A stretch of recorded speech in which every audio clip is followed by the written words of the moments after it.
చెప్పిన మాట వినడు, అసలు డిసిప్లిన్గా ఉండడు, రెస్పెక్ట్ ఇవ్వడు, నన్ను ఫ్యాట్ పిగ్ అన్నాడు. మేము అతని స్కూల్లో నుంచి టీసీ ఇచ్చి పంపించేయాలనుకుంటున్నాం. నువ్వు ఇలా చేస్తావా? నా పరువు తీస్తావా? నువ్వు నీకెంత ధైర్యం ఉంటే నా పరువు తీస్తావా? నువ్వు బాగా తిను, దెబ్బలు తిను, బాగా తీసుకో తీసుకో, ఈ దెబ్బలు తీసుకో బాగా.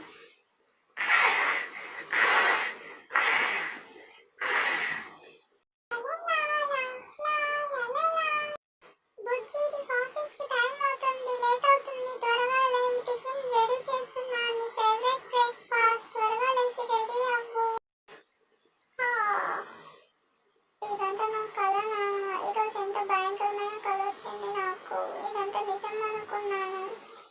వస్తున్నాను చిట్టి.